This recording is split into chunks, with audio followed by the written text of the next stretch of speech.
What's going on, everyone? In today's video, I'm going to be showing you how you can integrate a profile picture within the SwiftUI tab view or tab bar item. As you can see here, we have a profile picture here within the hopefully SwiftUI application from some previous videos in the past. And as you interact with the application, it does keep up with the likes of state and color scheme within the SwiftUI application, where we even manage cases of when a user might not have a profile picture and when a user sets a profile picture. It does require a bit of UI kit, but it's not really too hard to manage if you've ever messed around with the image renderer within UI image. Without further ado, let's get started. So here we are back in the holy SwiftUI application, and in here we have a few tabs at the bottom. So it's from the previous video where we were interacting with the articles and having programmatic scroll and such.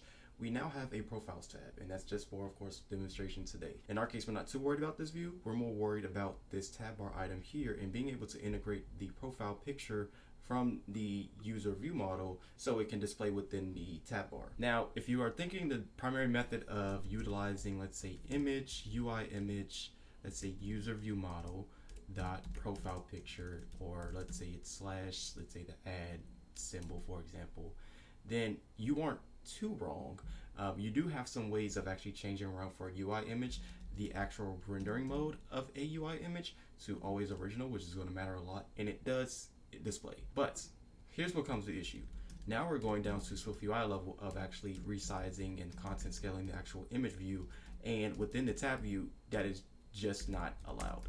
It doesn't automatically do it, and as you can see, we have the 30 to 30 and it's still not doing it. Now, with an extension to your actual content view or your tab bar, or wherever you keep your tab view at, we're going to make an extension, of course, to content view, and we're going to do a few things here.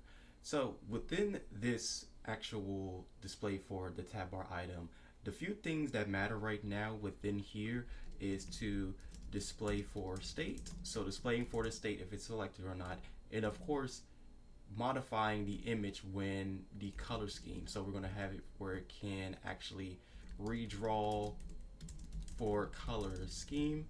So first up, we're going to go for number one, of course, displaying for state, and then of course number two, redrawing for the color scheme. Awesome. So we can say view builder. We're going to say private func. Let's say profile tab item tab item label, okay, or whatever you want to call it. Say some view, and all we're going to do right now is just end up just keeping it like this, which is fine. This is a view builder, so we don't have to return self. It's going to immediately create a view based upon the closure itself. We can actually go ahead and do some conditionals here to actually managing the lates of states for both the selection and when if a user might not have a profile picture or not. So we can access, since we already have an extension to this content view, we can go ahead and say if let's say profile picture, or equivalent if you know anything better. You can say user view model dot profile picture. And then within here, we can go ahead and do some code for showing off that profile picture within the tab bar item.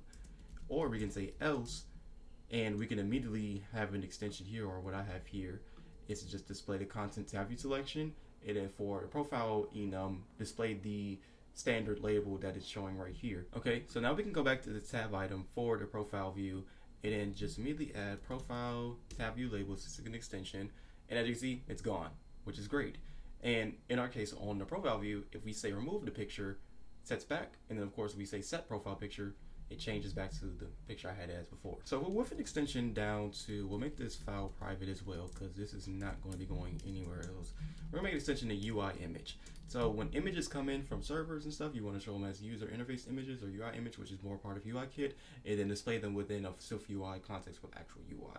So we can tell it to do a few things here, or even if you don't want to have an extension to UI image, that's totally fine, up to you.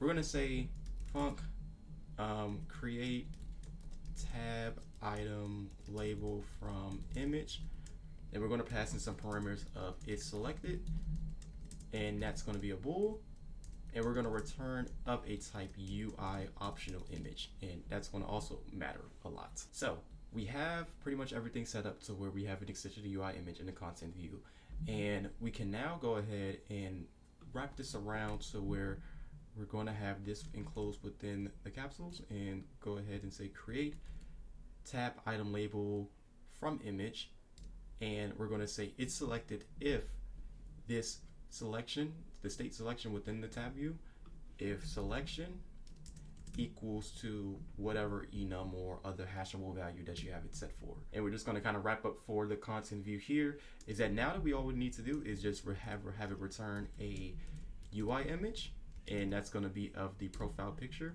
So now within this extension itself, we need to go ahead and utilize the image itself. So when we have an extension to UI image, we're having an extension to directly this image from the view model that I have set up for a user view model that holds this profile picture. So first up is, of course, defining the size of the image. So we're going to say let image size equal a CG size, and this is going to matter as well. CG size with height of 25, height of 25.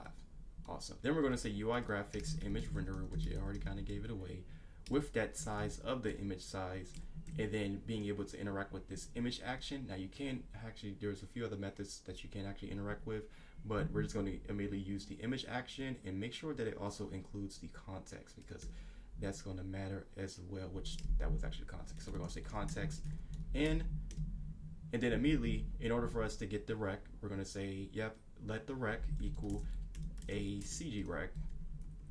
And we're going to say you can have the origin be of points of 0 to 0, which is using the UI coordinate system, and then the image size as well. So after we get the rec, we can say self.draw in this CG rect, and then we can probably be able to see it right now. It's not going to probably look the best in what you probably want, but we can at least get some understanding. Okay, cool. So image is here, or at least there's a black box. So then within the image renderer, we have to be able to tell it the rendering mode.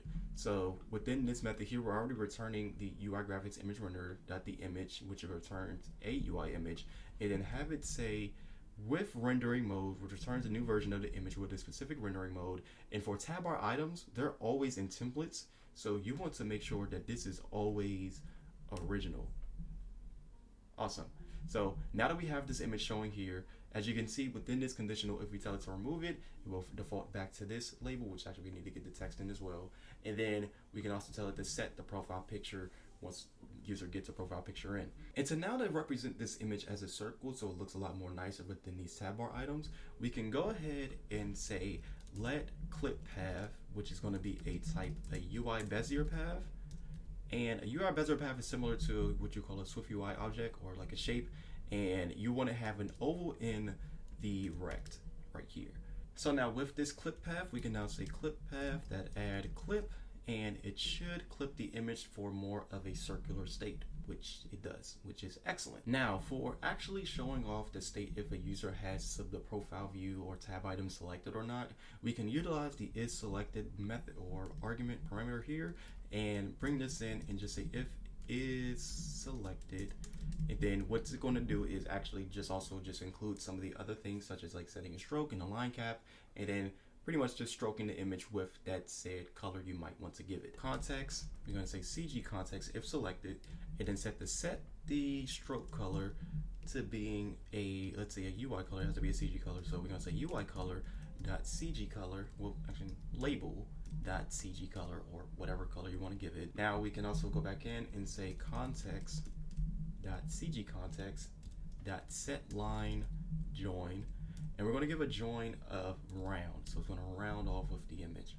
So it's not context dot line width, it's clip path dot line width. Context CG context set the line cap, set line cap, and we're going to say for round. So for this draw method, we actually have to set this right above is selected and when we add the clip, just so we can have everything drawn correctly. And there we go. So it does appear image is not clipping, so we actually need to set this one more down below where the clip is added. And awesome. So now if we go out of here, we can now see that the image is setting on and off based upon the actual selection. Okay, so here we are in the simulator. So as you see, we're in dark mode, so that image does actually show for dark mode. And if we select in between these items, as you can see, it does keep up with the current selection within SwiftUI. Now, let's say we want to go from outside of dark mode to light mode, or if it's going to do it or not. But oh, it just did it. Okay, and as you can see, what ends up happening now is that these items are not actually updating. Well, actually you can see that the image is not updating with the current color scheme of the application. So the real importance on why I made this an extension to content view is that we're going to utilize the environment property of a color scheme. So we can just from the content view go environment / color scheme, and we can disable our color scheme. In our case for SwiftUI, everything does redraw based upon certain things within states and color schemes. So we can actually utilize the animation method here, which we're not going to show off an animation, of course, or maybe you want to, and actually have it do a Z stack here, or Z stack, or you might want to go to the image as well, and then have it have an animation of none. Once again, totally up to you, which is going to take in a value, and then all we're just looking for is just the color scheme. And that's for the second part where we redraw for color scheme. And so now when the color scheme changes within the application, the view or the image will properly redraw itself when the animation is changed or said animation changes. And so to actually get the text to display at the bottom of the image, we do have to make some modification to this label here. So we need to go ahead and bring in the label that you would typically write for a tab or item within the profile tab item label method. And in here, instead of us having to directly get the label for the enum, we need to get the symbol for it. Image, system name, content, tab view selection, .profile, .symbol, and let's make sure that everything is still good here. Cool.